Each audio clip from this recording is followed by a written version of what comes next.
যে পর্যন্ত ক্ষমতায়ন হচ্ছে না সেই পর্যন্ত নারী এম্পাওয়ারমেন্ট হচ্ছে একটা ফেক বুলি, একটা মিথ্যা বুলি।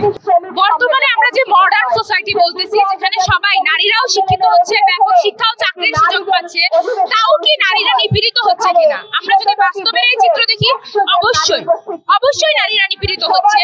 এবং যেই নারী পড়াশোনা করে অফিসে যাচ্ছে সে নিপীড়িত হচ্ছে তার পুরুষ কলিগদের দ্বারা, নিপীড়িত হচ্ছে তার পুরুষ বস দ্বারা, এমনকি ওই নারী নিপীড়িত হচ্ছে তার নারী বস দ্বারা।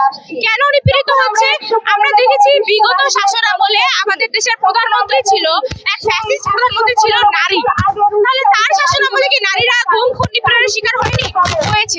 সুতরাং ব্যাপক নারীরা যে পর্যন্ত এম্পাওয়ার্ড না হচ্ছে, ব্যাপক নারীদের যে পর্যন্ত ক্ষমতায়ন হচ্ছে না সেই পর্যন্ত নারী এম্পাওয়ারমেন্ট হচ্ছে একটা ফেক বুলি, একটা মিথ্যা বুলি। এর মধ্য দিয়ে কেবলমাত্র পুঁজিবাদকে শক্তিশালী করা হয় এবং সার্বিকভাবে সকল নারীরা এখানে অনিরাপদ এবং নিপীড়নের শিকার হচ্ছে।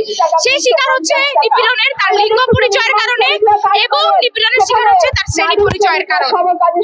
নারী নিপীড়নের ক্ষেত্রে সমাধান হচ্ছে প্রথমত আমাদের একটা গণতান্ত্রিক এবং আসল অর্থে অন্তর্ভুক্তিমূলক রাষ্ট্র দরকার, যেখানে আমার শ্রমিক নারীদের প্রতিনিধি থাকবে, যেখানে আমার সকল শ্রেণীর নারীদের একটা প্রতিনিধিত্ব থাকবে।